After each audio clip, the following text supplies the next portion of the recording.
वालेकुम अस्सलाम व रहमतुल्लाहि व बरकातुहू। क्या बात है सुहाना, माँ और बेटी की सर कहाँ जा रही है? क्या तुम्हें मालूम नहीं है एक हफ्ते के बाद मेरे बेटे की शादी होने वाली है। लड़की वालों से मैंने दहेज में पलंग, अलमारी, फ्रिज, कूलर, वॉशिंग मशीन, सिलाई मशीन 1 लाख और 10 लाख रुपए कैश का मुतालबा किया था।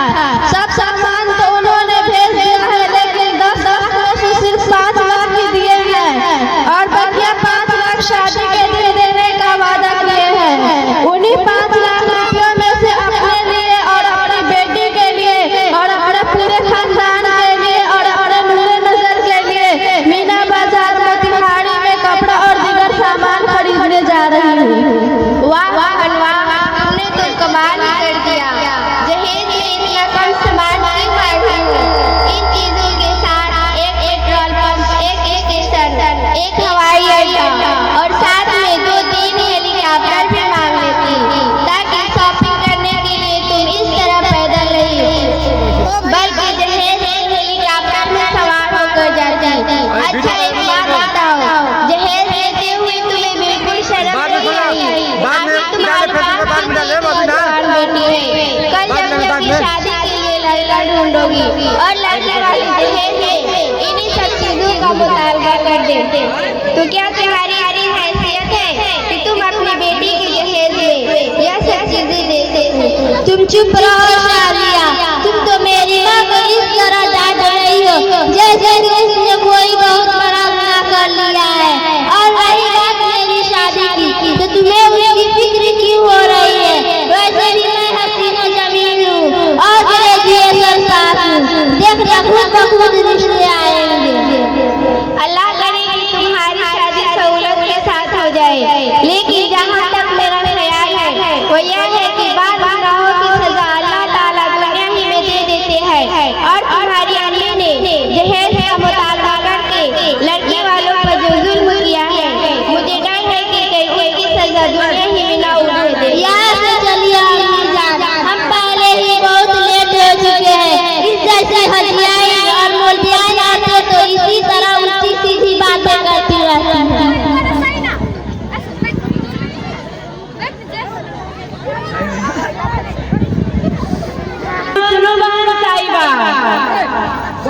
बोलो बहन साहिबा, एक हफ्ते के बाद मेरी इस बेटी की शादी होने वाली है। लड़के वालों ने जितने सामान मांगे था वो सब दे चुकी हूँ। उन्होंने 10 लाख कैश का मुतालबा किया है, जिसमें से 5 लाख मैंने केक बेचकर अदा कर दिया हूँ। बकिया 5 लाख का इंतजाम करने के लिए मैं भीख मांग रही हूँ। अल्लाह के नाम पर इस दुखियारी बुढ़िया माँ की कटोरी में कुछ रुपया डाल दो बेटी, मैं तुम्हें बहुत दुआ दूंगी बेटी। अल्लाह अकबर।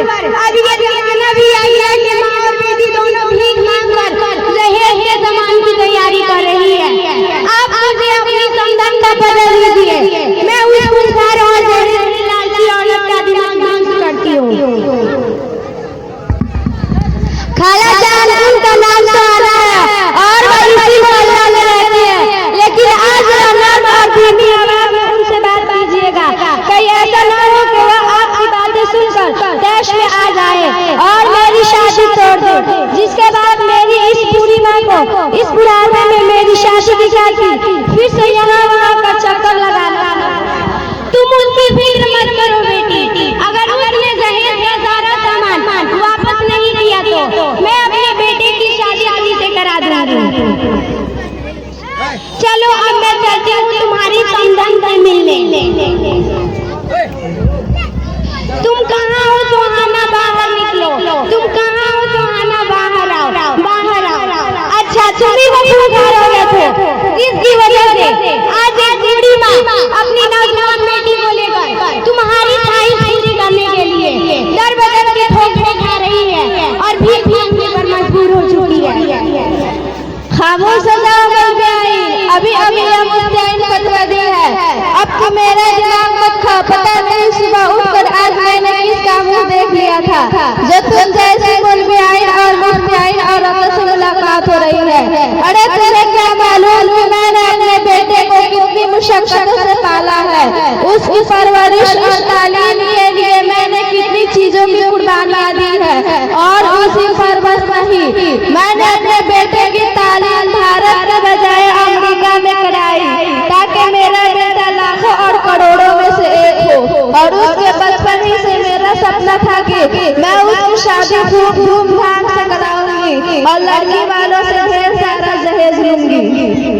शर्म करो, इससे अच्छा तो यह था कि तुम किसी स्टेशन पर जाकर बैठ जाती और अपने बेटे की तालीम और तरबियत पे जितना रुपया खर्च कियो वो भी इतना वसूल करती रहती।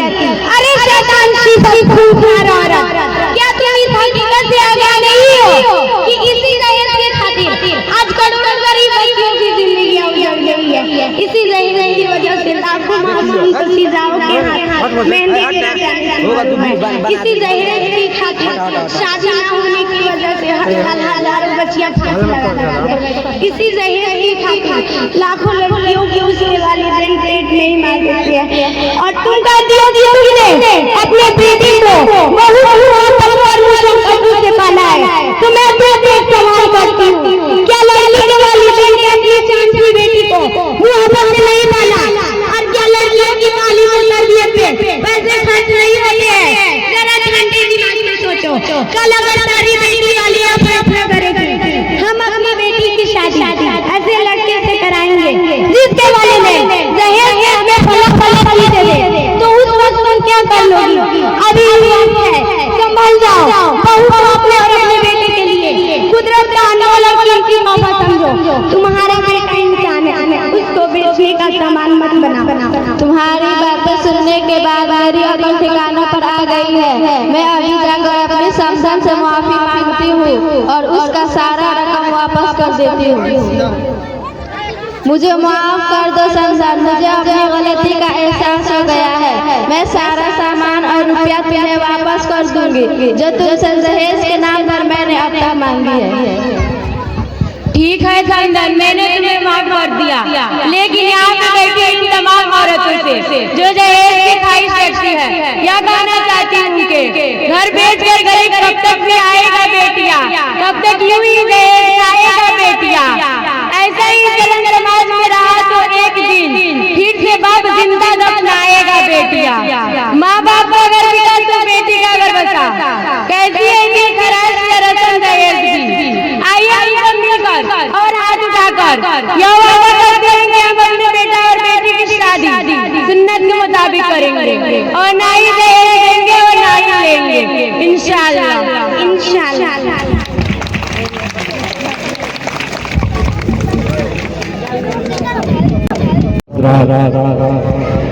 अगर वाकई आप अपने सीने में धड़कता हुआ दिल रखते होंगे तो आंखों से आंसू छलक जाना चाहिए इस मंजर को, इस दृश्य को देख करके।